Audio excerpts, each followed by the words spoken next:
never give up. I never give up. I never give up. Turn around. Hi guys, welcome back to my Steps to Sobriety, my show on YouTube and as a podcast with me, your host, Stephan Neff. Today is another fantastic day, and it is a day where we talk about challenges, big challenges. And I need your call at the end of it to help me make a decision. What is a bigger challenge? To deal with your own inner demons or to cycle through Canada? Because you can. All the way through Canada. Because my guest did exactly these two things. And when I read that about him, I thought, I need to talk to this guy. So, Matthew Dickson, I'm so happy that I've got you on my show. Welcome. Thanks for having me. Much appreciated. Wow. When did you ever get the idea to cycle through Canada?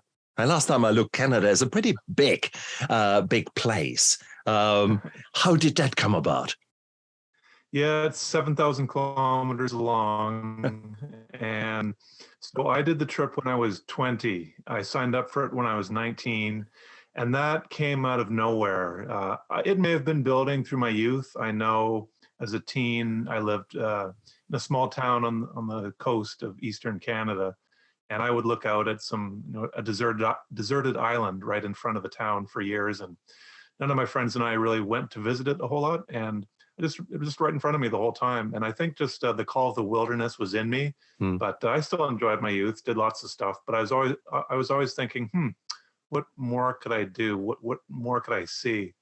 So I was taking civil engineering at university, and I wasn't particularly liking it. But I didn't really know what else to do. I was a smart kid, but I was drifting sort of purpose-wise, passion-wise. And this newspaper article came in front of me. I pulled it out of my drawer. My mom had clipped it out of the newspaper a year earlier. And I just tucked it away in my drawer with lots of other clippings they'd always been giving me. But this time when I looked at it again, I don't know what it is about it. You see these articles all the time. Somebody's climbing a mountain or rowing across an ocean or doing all sorts of things. And within minutes of reading the article this time, I found myself on the phone, phoning the phone number at the end of it to ask for more information. And they sent me some, got it in the mail a week or two later, and I put a deposit down of $100 to secure a spot on the trip in November, 91. And then in 92, that summer in July and August, I did the trip. It was, that's one thing I try to tell people is, for me, having done that, there was always a way out. Just a simple phone call. That's all you have to do to ask for more information. So many things I've found just start with a simple phone call or a message or something to somebody. Just the initiation of something. And anyway, there were so many ways to back out. I mean, when I flew to Vancouver, I didn't mean I had to actually do the trip. I'd gotten out there, I'd done the training. It didn't mean I had to do it. Halfway across Canada, I didn't have to finish it. I could go home at any time I wanted. But inside, I wanted to do the trip, and I finished it. And yeah, that's one thing I try to tell people is, for that trip, I don't know about other things in life, but for that trip, that was a lot easier than I thought. It was. It had its challenges for sure, but it was daunting to do beforehand. I was like, Matthew, what are you signing yourself up for? Like you're not a cyclist. You did the recommended training, but what are you doing? Canada is huge. And yeah, but I try to tell people it's so much easier than you think. Once you're out there doing the trip, you're like, wow, this is easy. It's yeah, right. About that. But I think there you are, showing the power of taking the first step, the power of taking action, of not just thinking, but actually just going out there. It does not matter what you look at, whatever kind of area in your life you want to improve. The best thing to do is just take one and start. It doesn't matter that you know exactly what your training plan will be. It doesn't matter exactly that you know how you will improve your finances, but you start right now, 5 minutes, with something that's probably heading in the right direction. And if you do that every day, then very soon there is no holding you back because you made it a habit. And here you are, you made it a habit of achieving something quite extraordinary, may I say. I mean, that is beautiful. Once you've got that under your belt, that is pretty cool. But then your life had a bit of another idea. You didn't think, oh yeah, cool, let's do Europe then. How did your life take a detour?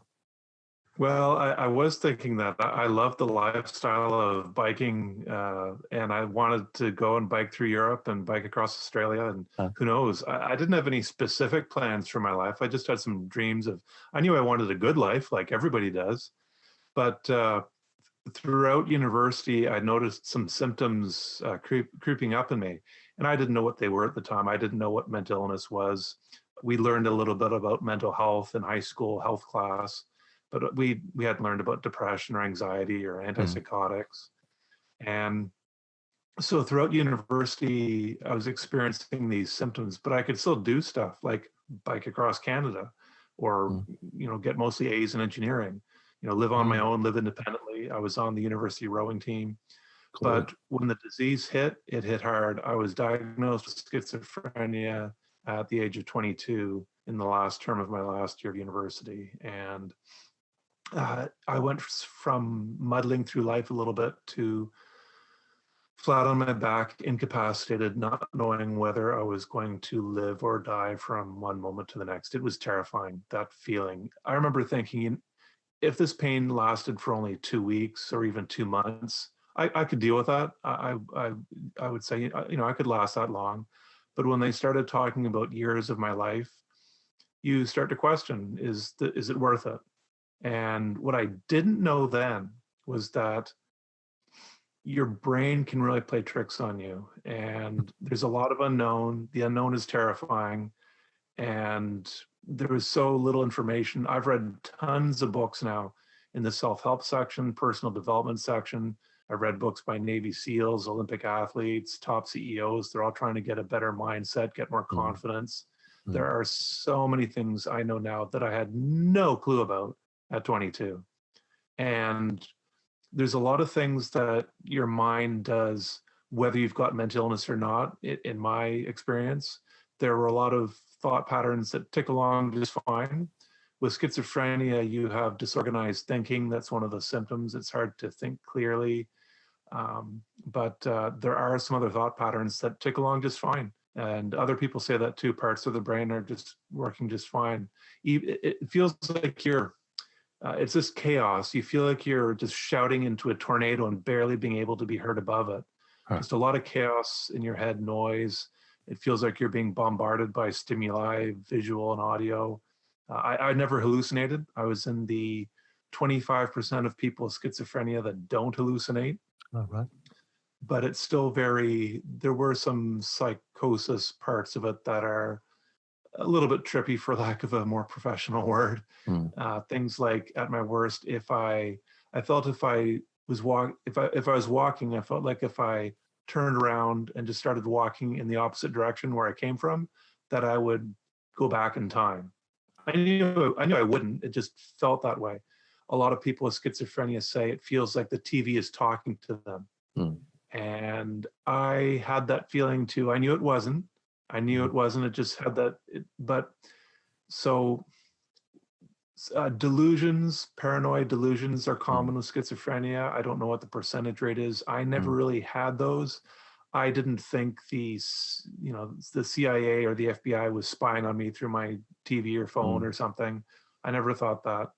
But for example, like the TV, feeling like the TV is, the person on the screen is actually there in the room with you. And I might argue, well, looking back on it, I just had this idea the other day. I thought, well, isn't that what everybody says about TV? It's like, wow, a human being right in the room there with you. Is it just that normal experience just heightened a lot, that they feel like they're in the room even more so? Or for example, like a lot of people, they don't want to go outside. There's just too much going on. And I know for me, at home, it's quiet. it can be quiet. There's not a lot going on. Things aren't moving around in your house. The couch stays where it is and everything. But when you go outside, there's lots of sights and sounds, things moving, sounds coming from different directions. There's a lot more stimuli. Is it just that same experience again, just heightened? I don't know, but it was very scary to go outside. It was or just to be alive. Really, it was really painful to exist. It really felt like if anybody's scared of the dark and they go walking around town at night or in the middle of the forest in the middle of the night, that's totally different from the middle of the day. That can be scary.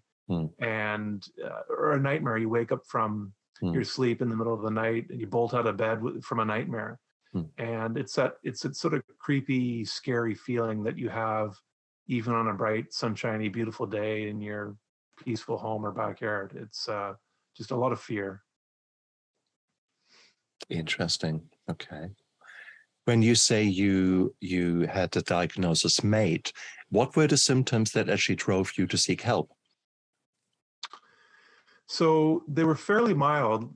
I could still do stuff, but when it finally came time, when the disease really hit, the first thing was I was sitting in my apartment and I had just sitting there thinking, and I thought, I wonder if I killed myself right now. And my next thought was, I'd be okay with that. And my next thought was, Matthew, that's not good. Okay. You should get that. You should do something about that. That scared me. So I did. I phoned a friend. He made me promise him to go up to the University Health Clinic, which I did. And they took me into the city hospital and psychiatric ward. And that was my introduction into the mental health system. So it was, and then after that, the symptoms just really crept in hard. Like the symptoms I just mentioned, those are the ones that came in after the fact. They were fairly mild before then. How was your first contact, the first confrontation? Confrontation is already something negative. Therefore, I chose the word contact with the mental health system. Were you feeling supported, or was that a scary thing? I voluntarily went. I wanted to get help. Yeah. And it's the people, they were doing the best they could. This was 1994, so the mental health system wasn't as good as it is now, and it still needs a lot more work. But I don't know. I felt supported by family and friends. I felt supported by the mental health system. Some people were better than others. It wasn't scary per se. It was just my disease that was scary. It was brilliant. So at least there was not a very negative start of a journey, because often enough there's insult to injury when you look at people who go through trauma. The classic example is that a woman finally brings up the courage to speak out about a rape or about an abuse that she is suffering from, only then not to be listened to, or being belittled, or in other ways feels again mistreated. So more trauma has come on that. And unfortunately, I've also heard that in the mental health system. So I'm really pleased that this is not the case. Did the people you worked with initially, were they able to help you? What was the treatment like for you? So with mental illness, psychiatry, psychiatry is the only profession where they don't actually look at the organ that they're treating. Some people do. Then we couldn't. Then in the 1990s, when the CT scans were just about there, you look if there's maybe a tumor there or a trauma that is causing any kind of psychotic symptoms. That's as far as you could look at that time. Nowadays, there are more functional MRIs and things like that we are nowadays learning. So the black box becomes now a dark gray box up there. But 1994, oh man, no chance there. Yeah, I still don't know how many people today, when they go to see a psychiatrist, if they actually scan their brains, but they can do it. Dr. Daniel Amen in the States, he's a leading brain scientist. He has a SPECT scan that measures blood flow and activity in the brain, and he can fairly accurately diagnose someone just by looking at their brain. For Oh. me in the hospital, they asked me questions. They looked at my body language and behavior and came up with schizophrenia. They thought it might be schizoaffective disorder, which is a combination of schizophrenia and bipolar at first, but that was quickly moved to schizophrenia. I had depression and anxiety as well. They tried me on 6 or 7 of the 1960s antipsychotics at the time. None of them worked. And they tried me on one that had just come out that year, and it worked. It worked slowly, but it did work. And I've stayed on it. I'm still on it today, 20 some years later. So Beautiful. What, may I ask, being a doctor, which drugs are you on? Or which drug are you on? Risperidol. Nice. Risperidol. Okay, yeah. That's still a very commonly used drug here in New Zealand. Okay, no, that's beautiful. And you started getting better. How long were you voluntarily admitted?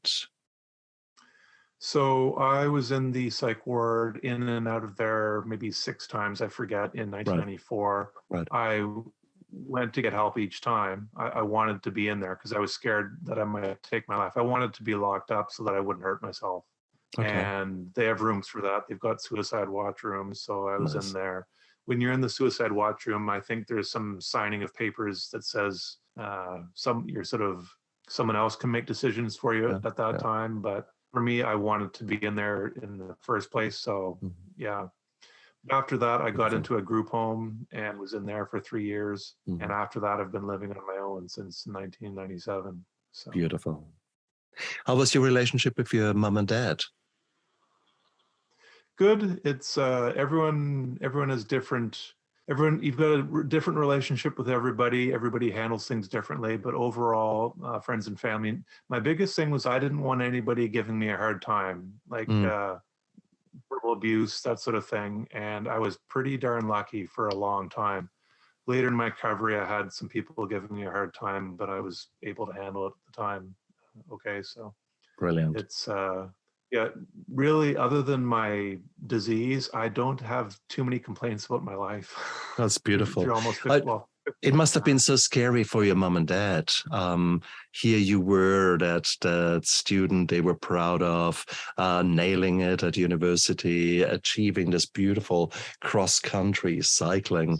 They would have had smiles on their faces and think, yeah, our young man, look at him. We did that, as parents do, yeah. and then suddenly, oh my God, things go from bad to worse, at least for them. And it is so hard because I can see that how powerless it makes any relative feel when it comes to mental health problems of a loved one. How did they cope with that? I'm not sure. I think they did the best they could. It was, I come from a pretty stable family, so it's, I think we all did the best we could. It's, I will say though, I read in a book once about parenting. I don't have kids of my own, but I read that some parents might feel really bad about if their child's not doing very well for whatever reason. And the person said, I tell parents, don't worry too much about how your kid turns out, because he said he's seen lots of kids, good kids come from bad families, and bad kids come from good families. It's ultimately we all have a lot of control over what we do with our own lives. So, touché, very good. Yeah. And I 100% subscribe to that. I'm living proof, and most of my guests that I bring on here are living proof of exactly that concept. The past does not equal the future. And we have got choices. We have got we are privileged to make choices every second in our day. Some of us will lead us more towards a state or towards a person who we like to become. Others, maybe not so much, and it is what it is. So no, I love that. I love that a lot. Wow. So here you are, not your best year. Let's put it like that. You were probably not you had not finished your studies. So now that you're getting better, how did it continue? So I failed out of my last year of my Mm. last term of engineering, or my last term of my last year to go into the hospital. I went and got those 6 courses I failed out of when I was in the group home for 3 years. I took 1 course a term, Oh, nice. got my degree 3 years later after failing out. And I remember walking home with a big Cheshire Cat grin on my face saying, wow, I Absolutely. actually did that. I got my degree. Woo! Yeah, it was, I was never really too keen on engineering. That was one of the reasons I did my bike trip. I just wasn't interested in it, but I finished it to just get the degree anyway. I didn't really know what else to do, and I was halfway through it.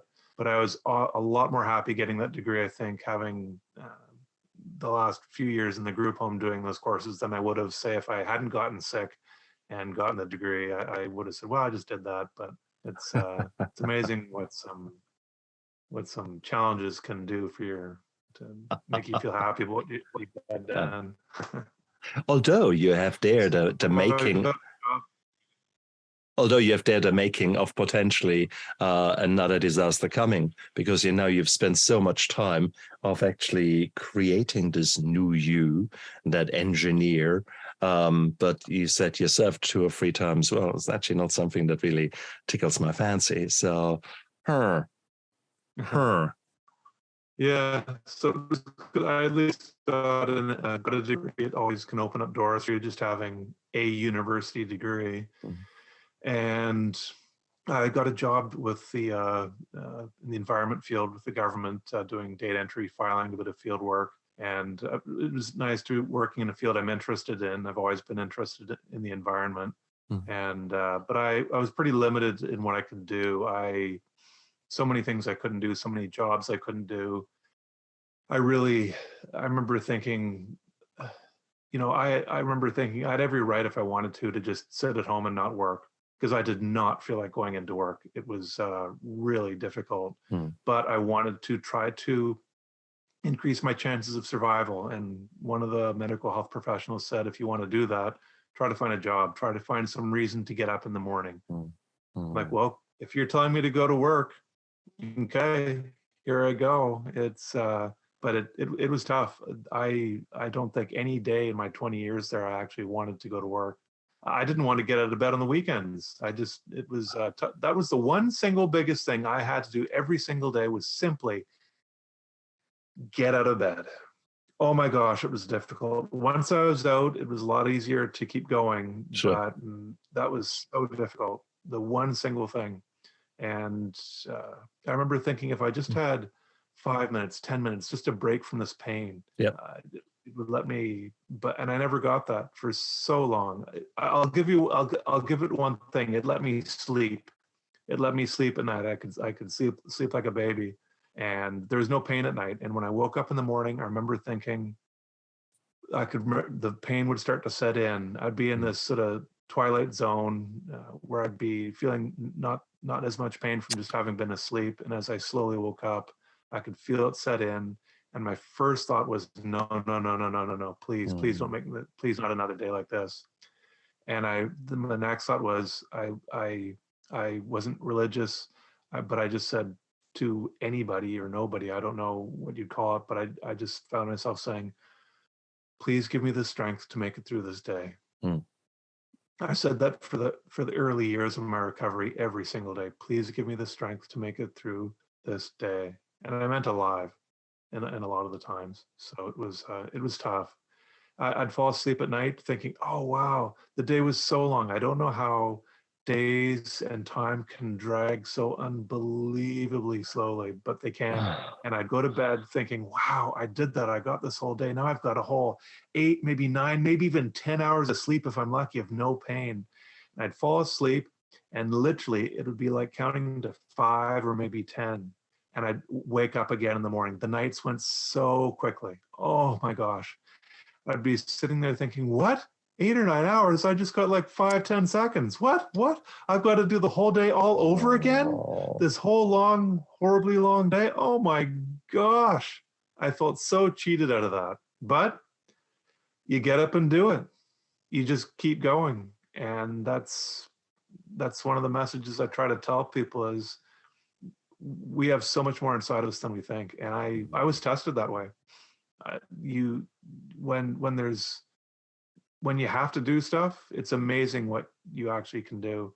It's like why people jump into, go into burning buildings to save somebody. It's you just do it.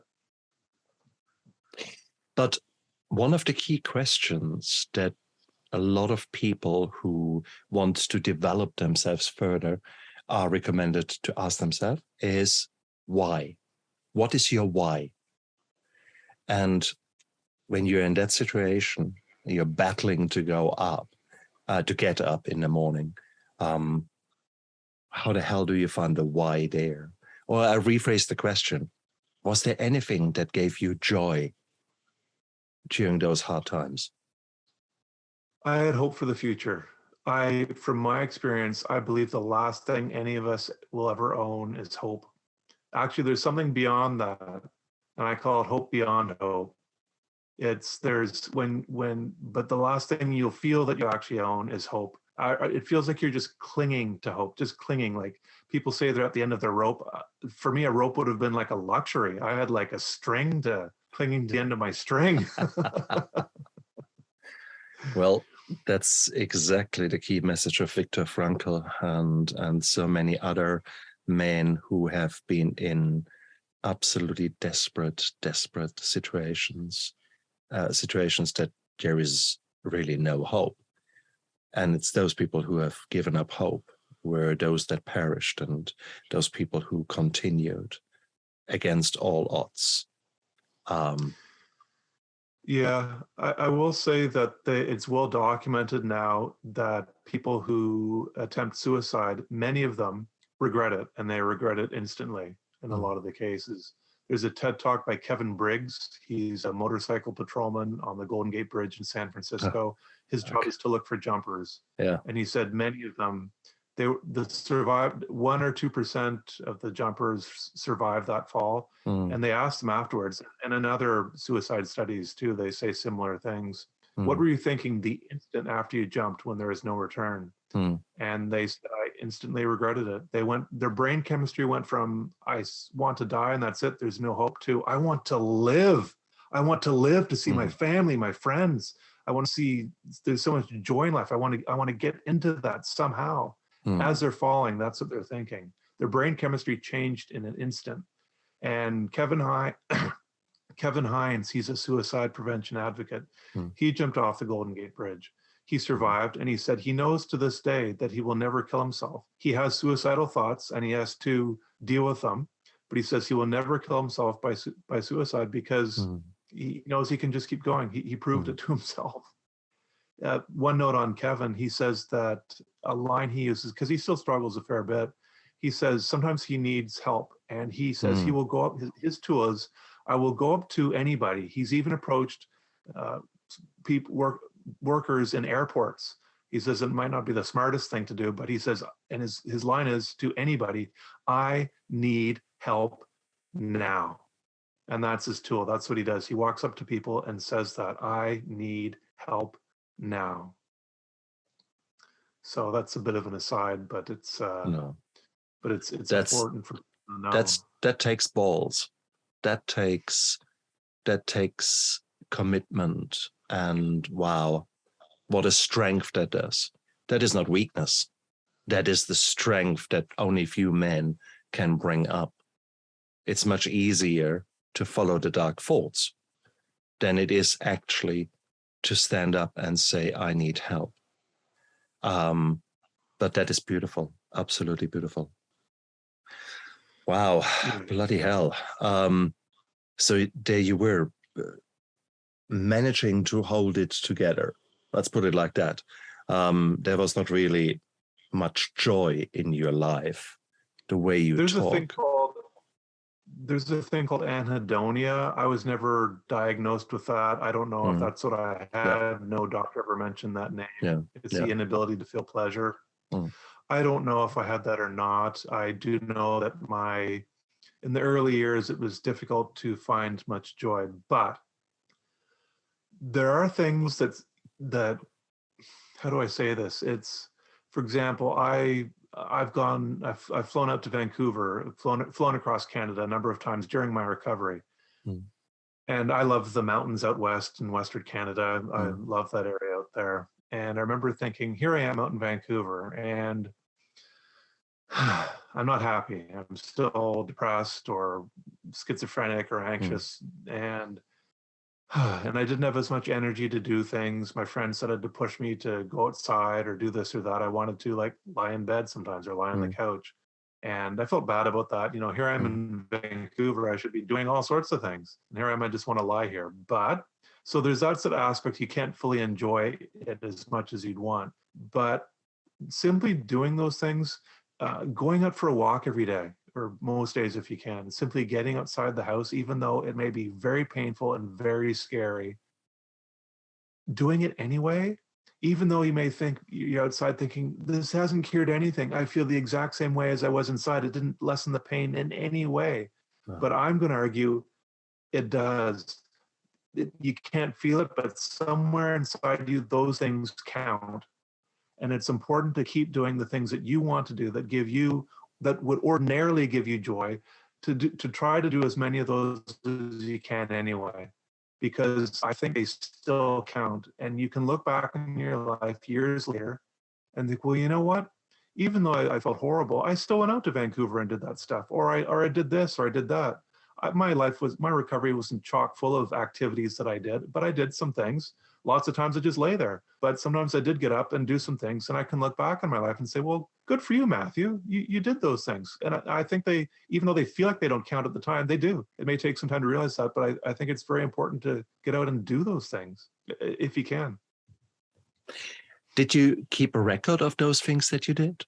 I feel to go along your line of thought, I often feel that at the end of a day, I'm tired as hell. I know I've worked my guts out, but I have nothing to show for it, at least in my brain. My brain wants to tell me I'm a failure. That's my default position up there. And I've taken it down to actually writing things down and actually making little notes to actually say, hey, man, you did that. Or you didn't do those things because. But I hold myself accountable, and by doing so, I can take actually some of these kind of screwed up thoughts. I can take them away. I can take the wind out of their sails. Are you doing something like that?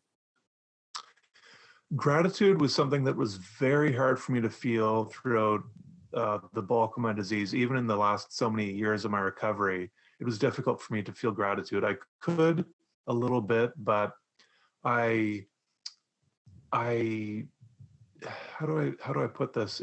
I did have other times where I felt pretty good dancing. In the last 10, 12 years of my recovery or so, I did more dancing. And when I dance, I feel like $1,000,000. Even though it wasn't totally 100%, I was still struggling with depression and anxiety and whatnot. It just made me feel so unbelievably good. So that worked for me. I've known about gratitude for 1,000,000 years. I know it's so powerful. It's such an important thing to do, to feel thankful. One tip I might throw out, I've tried it. I tried it once, and it worked for me very well. I didn't keep using this trick, but I should have. I guess gratitude just might not be my thing. Other things work for me. But the trick is, they said a lot of people can't feel gratitude. And they say, well, could you write a list of things that you could feel grateful for? You may not actually, but you could. And I tried it once. I'm like, well, I could be grateful for, and I started listing off food in my stomach, roof over my head, sunshiny day.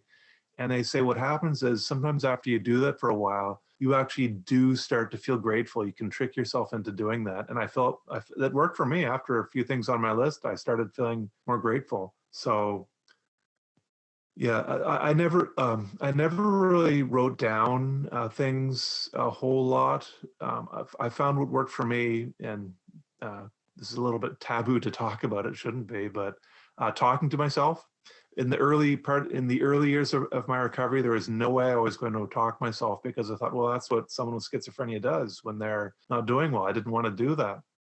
But as time went on, I said, I want to, I was lonely living by myself. I just want to talk to somebody. And I felt it's so much easier to, when you hear yourself saying these things out loud, it's like, wow, Matthew, that's what's going on in your head. It's so helpful to get them out loud.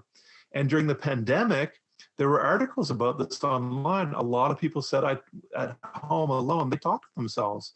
Aisha Tyler, the TV host from Whose Line Is It Anyway, the TV improv show, she said she does that.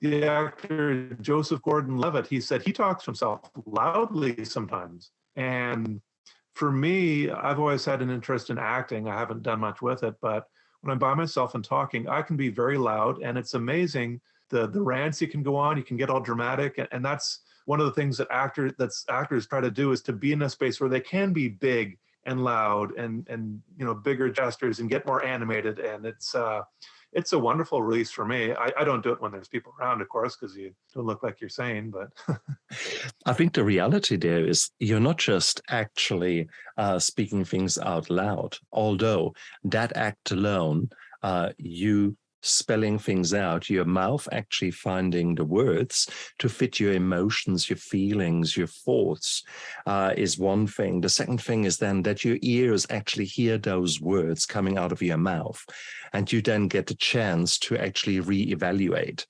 My wife is very strong in that, and it drives me nuts because she needs to speak things out. And then she goes through every single aspect of a problem that I want to fix. I've got the solution. I fix it for you. No, no, no, no. I need to come from all angles. 10 minutes later, she comes to a conclusion that may or may not be the same as I have. But she needs that process. And it is painful for me, but I understand it now so much better. So there's these kind of things happening. But the other thing you're doing is you're changing your state. You are changing your state. It is, you actually have to work quite hard to be depressed. You have to sort of slouch a bit forward, put your face a bit down, breathe more shallow. So there's actually quite a lot of activity happening there. Or you can choose to go other way around. I'm a superhero. So same activity, maybe a touch more tension in your back, but yeah, look up, maybe smile in a really silly and sick way that really think, don't do that in public maybe, okay? But, but you're changing your state. If you go like that, it's really hard to be depressed, okay? Try to be depressed, okay? Go like that, try to be depressed. It's really, really hard. Tony Robbins is really big in that. And that's exactly what you have done. And that's with the talking and with spelling things out and going more emotional out there. That is beautiful. You're actually living life. You are actually going through the emotions. You're changing your physical state, which changes your mental state. And how beautiful is that? So this is not just something, I'm just talking to myself. This is actually you taking control. You taking action in order to change your state and therefore your mindset. Yeah, there's a book by Todd Herman. He talks about how people can become their alter ego. I think the book's called The Alter Ego Effect. Beyonce uses it. She becomes an alter ego on stage. She becomes all confident and whatnot. And Todd Herman teaches this in his book. There's also a documentary called You Are What You Act by Al Nuremberg. He's a Canadian. And he says that that was a really interesting documentary. He says a lot of top TV stars, movie stars, have actually done real life dramatic rescues. Like Tom Cruise has rescued a lady being attacked, I think twice, maybe even. And Jamie Foxx, a car was burning outside his house one day. A man was trapped inside. He came to the rescue. the paramedic actually gave Jamie the scissors or whatever to cut something, the seatbelt or something, to get the guy out. And they interviewed him. They interviewed the person later, and they said, "Why do you think he gave Jamie the scissors? He's the paramedic." Yeah. But they say these actors, they're so used to in their training, and they say actors have known this for 100 years. They've done all these exercises to get more confident, to be the lead, to be, acting out action hero movies, and not just sitting on the couch slouched, depressed about your life. They actually are used to acting these situations out. So it's a really interesting documentary, You Are What You Act. And I highly recommend watching it. And Todd Herman's book too. I love that. I didn't make that next step there, didn't take that in my head, but of course, it makes perfect sense now that you're saying it. And that's how beautiful. So here we are, the two of us. We have prior to this interview, not connected. We didn't know anything about each other. I knew your story. You didn't know me from Adam. So here you are. But here we are, exploring, connecting, talking honestly to men about their feelings. And, we are breaking cliches. We are breaking taboos. What's coming out of it? Pure freaking magic. I like it. I like it a lot. So there you are. How much more can we be role models than actually by exactly what we are just doing, isn't it? I've got a question for you. You're in New Zealand. Yep. You know how much someone on welfare gets in New Zealand, a single person? I'm guessing it's not much. No, not much. I mean, we are quite dire here, and unfortunately, there's a large homelessness problem coming, and but I can't tell you the exact figures. It's peanuts. Let's put it like that. I'm asking because recently I learned about a lady, Louise Gosselin in Quebec in Canada. In 2002, she took the government to court saying it is cruel and inhumane to give people below subsistence levels of welfare. 9 judges ruled. It was a heated debate. They ruled 5-4 that it was not their decision to make that decision. And that's how that case ended in 2002. A lawyer friend of mine said they had to study that case when he was in law school. It's now 2022, and things have changed here. We're talking about mental health so much more now that we weren't even beginning to talk about in 2002. The pandemic blew mental health wide out into the open. In Canada, people got $2,000 a month who couldn't work. Welfare in Canada is about $560 a month. And also there's a much more respect for people who are underprivileged and whatnot.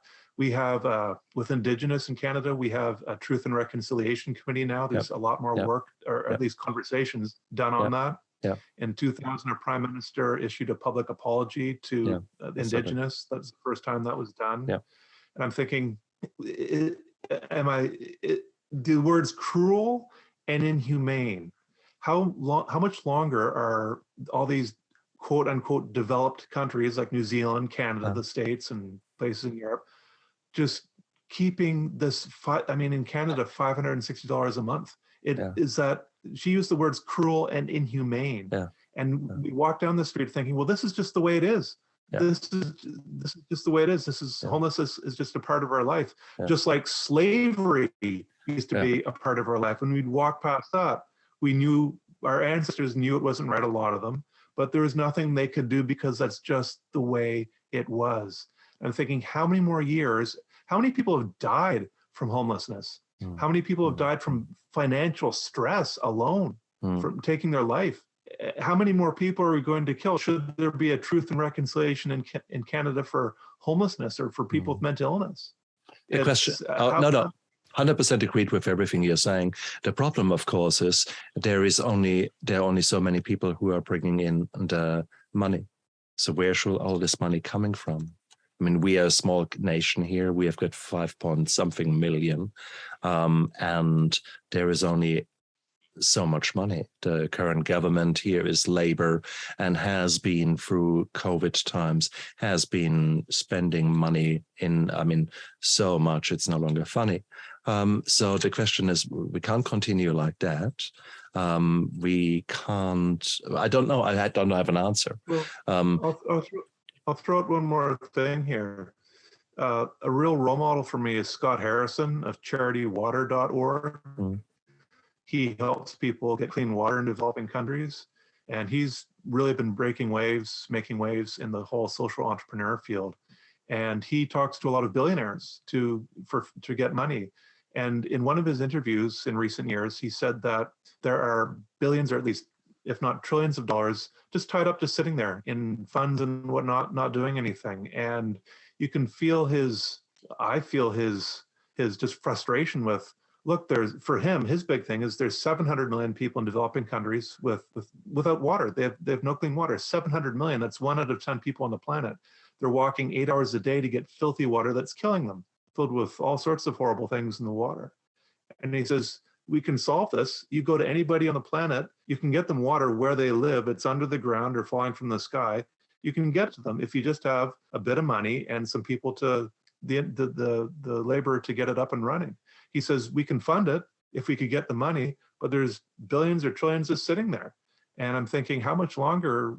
I mean, if those are rainy day funds, you'd think, well, we've been in a rainy day for a long time now. We should probably use this. touche. And you're right, there is so much more that can be done. But what you're talking about here is not government-led and taxes-led, but actually through initiatives of people like this person you've just mentioned, or Paul Dunn from B1G1, who is a man who is going out there to literally make this world a better place. And I have just teamed up with him in order to actually do my part and invite my guests to do their part in making this world a better place. These are private initiatives. These are people who believe that we can make this world a better place. And it's beautiful to align yourself with such people, because the growth that you get from giving and from working together as a team is so beautiful. It's again the art of connection in a difficult world that will hopefully save this world. So you're quite right there. It's hard to leave that up to governments. I think there'll be a tipping point, and where things will just have to happen faster, sooner. The environment is really kicking that off. I mean, we've got a deadline of 2030 for emissions, and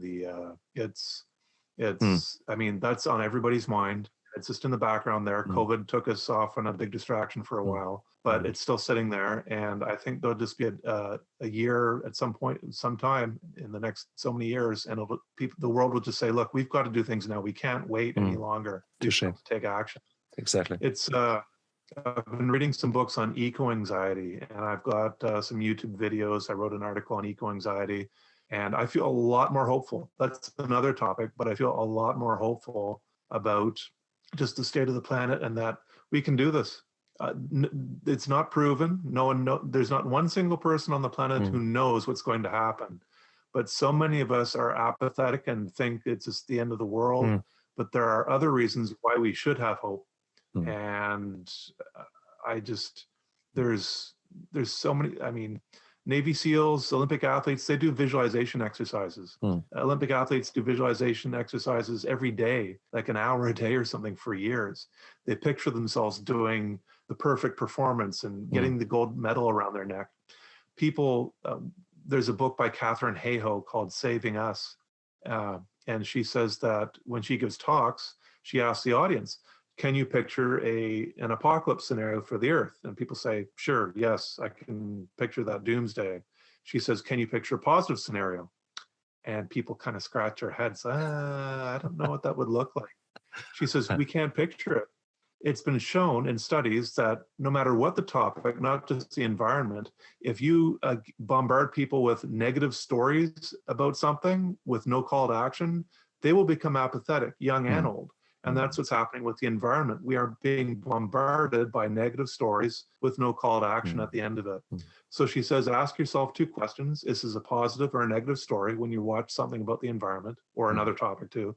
And is it positive or negative? And ask, is there a call to action? Some way I can help. And when you start paying more attention to what you're consuming about environmental news, you can give yourself more hope. You can think, I do play a part.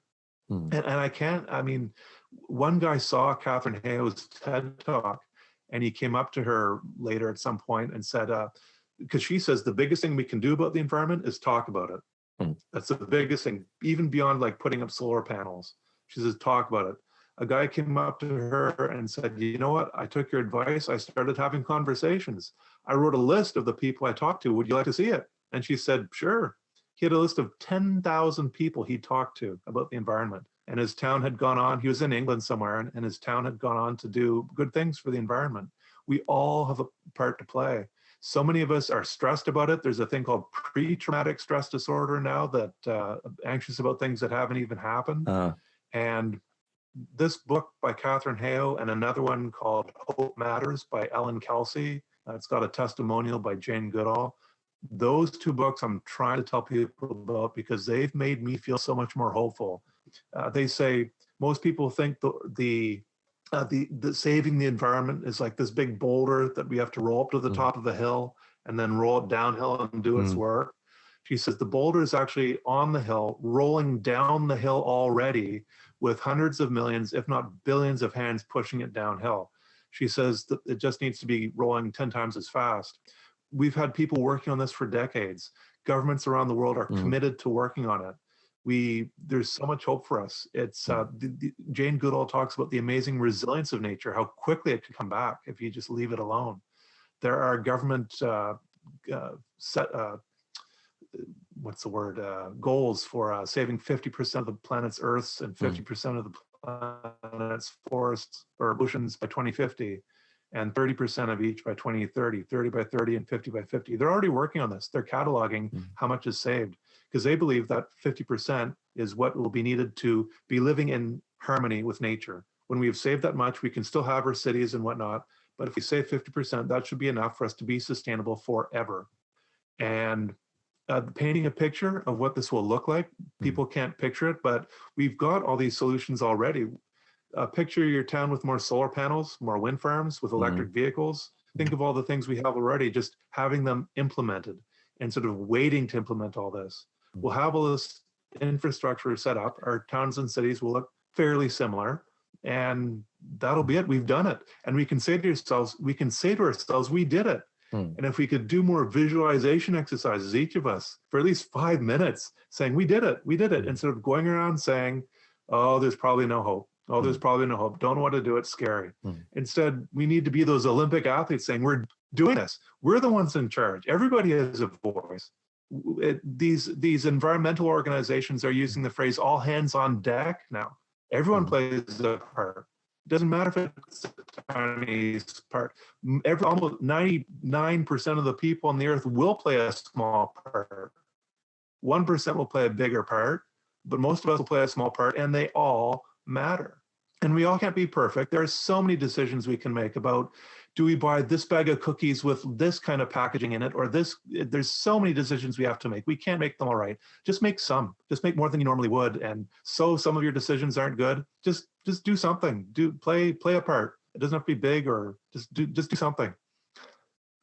And that, I mean, I know with eco-anxiety, people can get very anxious about that. And anxiety is no laughing matter. And I'm not saying that'll cure you, but it's made me feel more hopeful. And I think everything helps in your mental health, no matter what thoughts there. I think they all count. So those two books have really helped me. And please, come on, Matthew, we have just talked about, 24 books, 24 sources that are beautiful. What we have also done is you again took action. You took action by searching that information.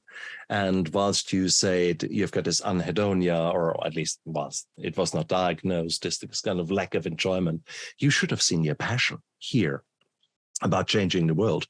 This kind of you were getting really into it. And that is joy. Man, this is joy. This is, so basically it means for those of us who are struggling out there, sometimes there is no easy path, but there are things like focusing a little bit on gratitude, 5 minutes a day, focusing maybe 5 minutes onto some action that you can take right now. Focus 5 minutes on those things where you have been procrastinating and just do one of them. Doesn't matter, that one phone call that was in the too hard basket, just do it and force yourself to do it. And you might find that 95% of your anxiety was actually about things that potentially could have happened. Oh my God. And guess what? It didn't happen. You just made that phone call. You dealt with the problem. It's gone. How beautiful is that? So it's taking action again and again and again. And it doesn't need to be huge, perfect action with a perfect plan. It's just put your right foot forward and start walking. And you figure out the direction. But it's the getting. Yeah. You make it up as you go along. You just start walking. Start walking. You may not know exactly where you're headed or where you'll end up, but that's the adventure part of it. I know it can be terrifying. The unknown can be terrifying, but you just got to keep walking. And the path, you'll make a path for yourself. You'll hack through the bushes. You'll get somewhere. You keep walking. You always get somewhere. Beautiful, beautiful, man. Matthew, wow, what a discussion. It is. I didn't see that coming, but it just shows that connecting with people, when done right with an open mind and seeking common ground, it will get you so far. You've made me think a lot today, Matthew. For that, I'm incredibly grateful to you. To just think about some of those things. And immediately half a dozen of action steps come into my mind where I think, actually, there is more hope there than I gave it credit. Sometimes it's easy to say, there's no hope. There's no help. No. It's easy. You don't need to take action. So, a bit of procrastination going on here. But the moment you actually put your thinking cap on and ask the right question, what can I do? How do I go about it? Then suddenly your brain comes up with answers. And it's very good in providing you answers. You just need to ask the right questions. And you have given us great examples here today, Matthew. Great examples from moving from maybe a pity party and a place of darkness by just continuous small steps, by moving into the right direction from a victim to a survivor. In your case, from a victim of a mental health problem to a survivor, sort of getting on with life, to a thriver now who says, actually, bugger off. I make this world a better place. I love the environment. I can do something about it. See the joy coming over your face there, man. This is you. This is you leaving a legacy. And how beautiful that is. Now, well done, man. Matthew, thank you so much for coming onto my show. Please tell me if people want to know more about you, if they want to get in touch with you, maybe. How do they go about that? Yeah, so my website is mindaid.ca, mindaid.ca. My main focus is helping people with mental health in developing countries, and you can find out more about the work I do there. I'm on YouTube and TikTok, Facebook, Twitter, Instagram, LinkedIn, and in the About section of my mindaid.ca site, there's a link to all my links. I've got some other stuff going on, like the eco-anxiety thing I mentioned. Yeah. And please look me up. I'm for the mental health in developing countries part, the website, there's nonprofits that you can donate to help people with depression in Africa, say, or other mental illness in developing countries. And there's some big names behind that. Robin Williams' son, Zach Williams, is helping promote hashtag Break the Chains, because some people are actually kept in chains with mental illness. They're tied to a tree, tied to a bed. And but anyway, there's lots of stats on that and ways you can help on my MindAid website. It's I'd love to get the word out more about that. So if anyone wants to go check that out, it'd mean the world to me, but it would mean way more to someone who's in extreme poverty, maybe in a war-torn country, and with mental illness as well, that's untreated. So true. You could help them for like $3 a month. Guys, look down there into the description of the YouTube video and of the podcast, because all of the links of Matthew are in there. Matthew, thank you so much for going out there and trying to make this world a better place. I'll do the same. And if we just start that happening in a few of our viewers and listeners, wow, maybe we can just start a little revolution here. What do you think? That would be amazing.